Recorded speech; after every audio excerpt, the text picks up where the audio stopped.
Hello दोस्तों, नमस्कार। स्वागत है एक बार फिर से आप सभी का अपने प्रिय चैनल पर। दोस्तों आपको बता दें जो अभी की सबसे बड़ी खबर आ रही है, जहां पर सीडीएस जनरल बिपिन रावत की मौत को लेकर एक्सपर्ट्स ने लिया चीन का नाम, तो भड़क उठा चीन का ग्लोबल टाइम्स। जी हां दोस्तों, बड़ी खबर आ रही है, बताएंगे भड़कते हुए सीडीएस बिपिन रावत के इस बयान के लिए दोस्तों आखिर क्या कहा चाइना ने। और सब में बड़ी बात, बिपिन रावत की मौत के पीछे चाइना ने इस देश का बताया है हाथ, यानी कि भारत के दोस्त देश का हाथ बताया है। दोस्तों बताएंगे किस देश की बात कर रहा है चाइना और क्या तर्क दिया है दोस्तों चाइना ने उस देश को लेकर। साथ ही आपको आगे बताएंगे जहां पर एक और बड़े हादसे की खबर आ रही है दोस्तों, वो भी बिपिन रावत और 12 अन्य मृतकों के शव से जुड़ी, जहां पर एम्बुलेंस का एक्सीडेंट होता हुआ नजर आया दोस्तों। इन सभी के शवों को लेकर जा रहा था एम्बुलेंस। बताएंगे अभी की सबसे बड़ी घटना आपको, साथ ही आपको बताएंगे जहां सीडीएस बनाने पर लग सकती है मुहर। जी हां दोस्तों, चीन से टकराव के बीच जल्द लेने वाला है अपना भारत फैसला। बताएंगे कौन हो सकता है अगला सीडीएस की बड़ी जानकारी आपको देने वाले हैं हम दोस्तों। साथ ही किसान आंदोलन को लेकर भी बड़ी खबरें आ रही है, तो हर तरह की जानकारी अभी आपको देने वाले हैं दोस्तों, इसलिए बने रहेगा वीडियो अंत तक। और अभी खबरों में आगे बढ़ने से पहले हमेशा की तरह मानते हैं कि मोदी जी तो हर चीज संभव है। भारतीय सेना तो अपना देश गर्व से जी रहा है दोस्तों, और जनरल बिपिन रावत के अचानक चले जाने से अगर आप भी शोक में डूबे हैं दोस्तों और उनके लिए श्रद्धांजलि प्रकट कर रहे हैं, उनके लिए प्यार है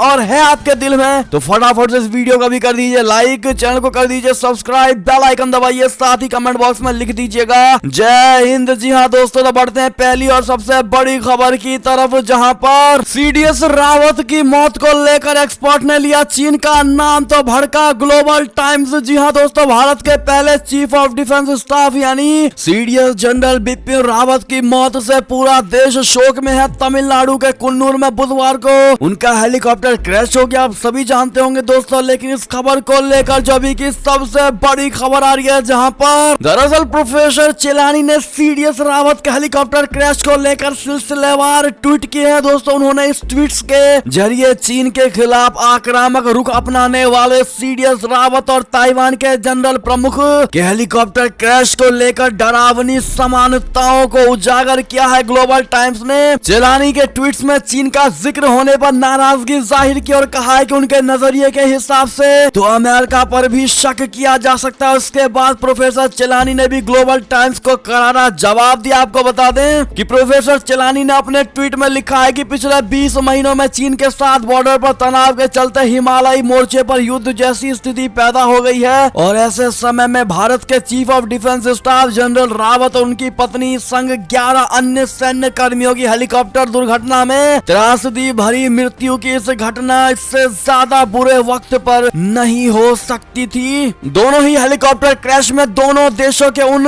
खास शख्सियतों की मृत्यु हुई जो चीन की आक्रामकता के खिलाफ काफी महत्वपूर्ण चेहरे थे, यानी कि दोस्तों उन्होंने डायरेक्ट निशाना चाइना पर साधा है। उन्होंने कहा है कि इन दोनों हेलीकॉप्टर दुर्घटना में कोई ना कोई कनेक्शन है और या किसी बाहरी ताकत का हाथ है। कुछ भी हो, प्रत्येक दुर्घटना ने देश के भीतर महत्वपूर्ण प्रश्न उठाए हैं, विशेष रूप से शीर्ष जनरलों को ले जाने वाले सैन्य हेलीकॉप्टरों के रखरखाव के बारे में। जी हाँ दोस्तों, आपको बता दें दूसरी हादसा की जो वो बात कर रहे हैं, जहां 2020 की शुरुआत में ताइवान के जनरल स्टाफ के प्रमुख की भी इसी प्रकार से हेलीकॉप्टर क्रैश में मौत हो गई थी दोस्तों। ऐसे में अब जनरल बिपिन रावत को लेकर भी इन्होंने ब्रह्मा चेलानी ने बड़ी बात कह दी और चाइना पर डायरेक्ट निशाना साधा है, जिसके बाद बौखला उठा चीन। बताया इसमें अमेरिका का हाथ है। जी हाँ दोस्तों, बता दें कि भारतीय रक्षा विशेषज्ञ ब्रह्मा चेलानी के आरोपों से चीन बुरी तरह बौखला गया और चीन के भोपू मीडिया ग्लोबल टाइम्स ने ब्रह्मा चेलानी के आरोप का जवाब देते हुए अमेरिका को बीच में घसीट लिया है। ब्रह्मा चेलानी के ट्वीट पर प्रतिक्रिया देते हुए चीन ने कहा है कि ब्रह्मा चेलानी के नजरिए से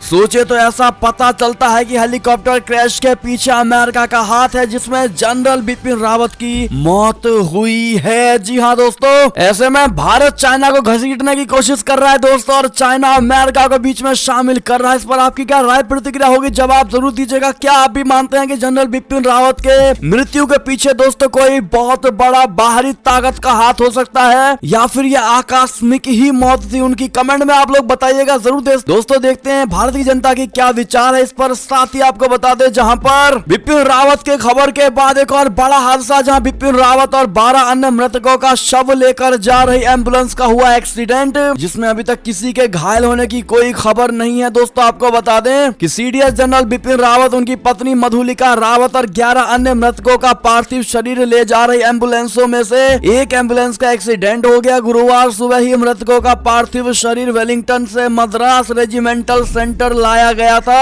रेजिमेंटल सेंटर से इनके पार्थिव शरीरों को सुलूर एयरबेस लेकर जाया जा रहा था कि तभी काफिले में शामिल एक एम्बुलेंस का संतुलन बिगड़ गया और वो अनियंत्रित होकर पहाड़ी से जा टकराई। आप भी इमेज देख पा रहे होंगे दोस्तों, कैसे पहाड़ से जाकर के ये एम्बुलेंस टकराया है दोस्तों।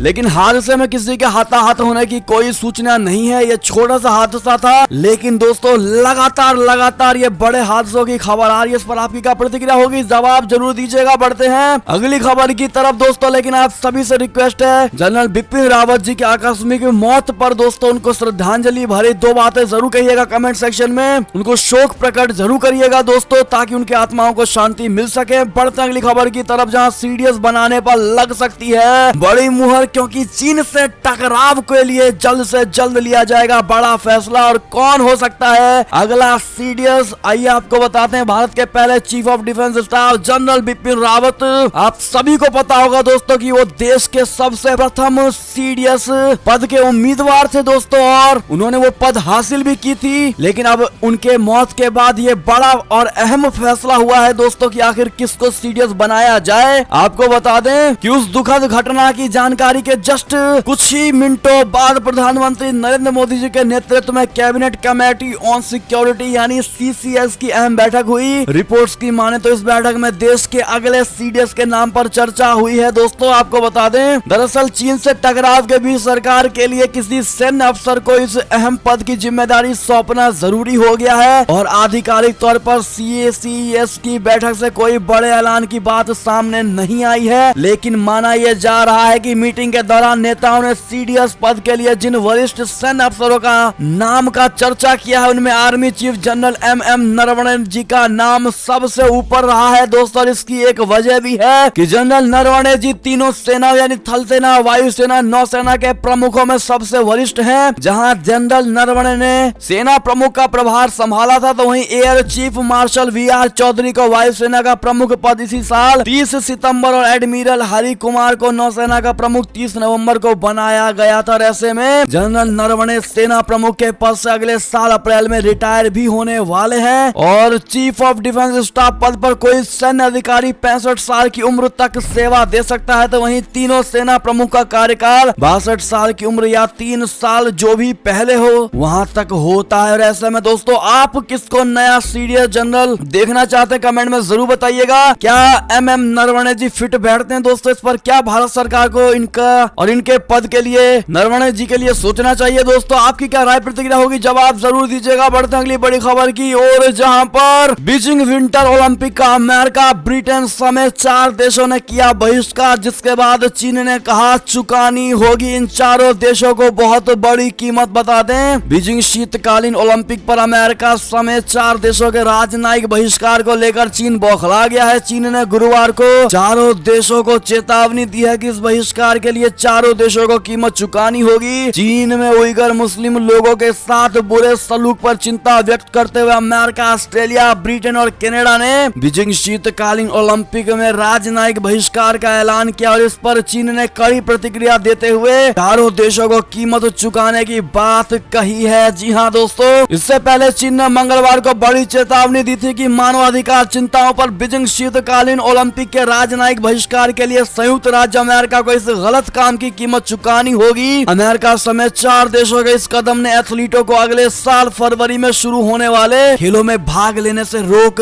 दिया है। दोस्तों बढ़ते हैं अगली खबर की तरफ, जहां पर आपको बिपिन रावत जी का किस्सा बता दें दोस्तों, जहां माचिस की डिब्बी के कारण हुआ था बिपिन रावत जी का एनडीए में सिलेक्शन। खुद ही उन्होंने शेयर किया था ये किस्सा। क्या आप सभी को पता है दोस्तों? नहीं पता तो हम आपको बताने वाले हैं। दरअसल बिपिन रावत जी खुद तो नहीं रहे, लेकिन उनकी यादें हमेशा लोगों के दिलों में जिंदा रहेगी। आपको बता दें, एक ऐसा किस्सा है उनका नेशनल डिफेंस एकेडमी में सिलेक्शन का, जिसका जिक्र उन्होंने एक इंटरव्यू में किया था। बिपिन रावत ने बताया था कि यह बात उस दौर की है जब उनका सिलेक्शन यूपीएससी द्वारा आयोजित नेशनल डिफेंस एकेडमी यानी एनडीए की लिखित परीक्षा को पास किया था, और उसके बाद उन्हें इंटरव्यू के लिए बुलाया गया था। दरअसल जब वो इंटरव्यू इंटरव्यू हॉल में पहुंचे तो उन्होंने देखा कि वहां पर कोई ब्रिगेडियर रैंक का अधिकारी साक्षात्कार ले रहा है। उन्होंने बिपिन रावत से कहा कि यदि आपको ट्रैकिंग पर जाना हो तो वो ट्रैकिंग 4 से 5 दिन की हो, तो आप एक सबसे अहम सामान का नाम बताएं जो आप अपने पास रखना चाहेंगे। जिसके जवाब में बिपिन रावत ने कहा था कि ऐसी स्थिति में वो अपने पास माचिस रखेंगे। जी हाँ दोस्तों, इस पर अधिकारी ने कहा कि आखिर माचिस ही क्यों? तो बिपिन रावत ने जवाब देते हुए कहा कि माचिस से मैं बहुत सारे काम कर सकता हूं। इस पर अधिकारी ने उन पर दबाव बनाया कि वो अपना उत्तर बदल लें, वो किताब, बोतल या चाकू भी लेकर जा सकते हैं। इस पर बिपिन रावत ने उनसे कहा था कि जब आदिकाल में मनुष्य जंगलों में रहा करता था तो उसने सबसे पहले आग की खोज की थी, इसलिए मेरी नजर मेरे लिए माचिस की डिब्बी ही सबसे जरूरी है। जी हाँ दोस्तों, इसके बाद अधिकारी ने उनको थैंक यू बोल दिया और वो इंटरव्यू रूम से बाहर आ गए और उनका सिलेक्शन हो गया। जी हाँ दोस्तों, इसके बाद वो काफी ज्यादा खुश नजर आए और उन्होंने आगे बहुत सारे पोस्टों पर अपनी अहम भूमिका निभाई, यानी कि उनके किस्से बड़े अजीब और रोचक थे। दोस्तों, इस पर आपकी क्या प्रतिक्रिया होगी जवाब जरूर दीजिएगा। और कितने भाई बहन हैं जो मानते हैं कि सीडीएस बिपिन रावत जैसा कोई और देशभक्त जल्दी नहीं हो सकता है? दोस्तों, क्या लगता है आपको? कमेंट में जरूर बताइएगा। चलता अगली खबर की ओर, जहां पर दिल्ली की सीमाओं पर 1 साल से चल रहा किसान आंदोलन हुआ खत्म। संयुक्त किसान मोर्चा ने किया बड़ा ऐलान। दरअसल कृषि कानूनों की वापसी के बाद किसानों की बाकी मांगों पर भी सरकार की तरफ से पुख्ता भरोसा मिलने के बाद किसान आंदोलन खत्म हो गया है। संयुक्त किसान मोर्चा ने किसान आंदोलन को खत्म करने का ऐलान भी कर दिया है। 15 दिसंबर से किसान अपने घरों को लौट जाएंगे। दिल्ली की सीमाओं पर पिछले 1 साल से ज्यादा वक्त से किसान आंदोलन कर रहे थे, यानी कि मोदी जी की बात आखिर किसानों जो आंदोलन कर रहे हैं दोस्तों उनको भा ही गई। दोस्तों, ऐसे में अब टेंट वेंट उखड़ने शुरू हो चुके हैं और खानों का सामान वापस जाने लगा है। जी हाँ दोस्तों, इस पर मोदी जी के फैसले का आप समर्थन करते हैं नहीं? हाँ या ना में जवाब जरूर दीजिएगा। और ये थी अब तक की सारी बड़ी खबरें। आपको हमारी खबर कैसी लगी दोस्तों? आशा करता हूँ बहुत अच्छी लगी होगी। अगर थोड़ी भी अच्छी लगी है तो इस वीडियो को भी अपने भाई बंधुओं में व्हाट्सएप, फेसबुक, ट्विटर के जरिए पूरे भारत में शेयर करना बिल्कुल मत भूलिएगा दोस्तों। और अभी कर दीजिए इस वीडियो को लाइक, चैनल को कर दीजिए सब्सक्राइब, बेल आइकन दबाइए, साथ ही कमेंट बॉक्स में लिख दीजिएगा जय हिंद जय भारत। तो मिलते हैं आपसे अगली बड़ी खबर में, तब तक अपना ख्याल रखिएगा। बहुत बहुत धन्यवाद साथ देने के लिए, साथ बने रहने के लिए। जय हिंद दोस्तों। और खबरों का सिलसिला लगातार हमारे चैनल पर जारी है, तो अपडेट रहना बिल्कुल मत भूलिएगा। और बिपिन रावत को एक बार श्रद्धांजलि अवश्य दीजिएगा दोस्तों। बहुत बहुत धन्यवाद।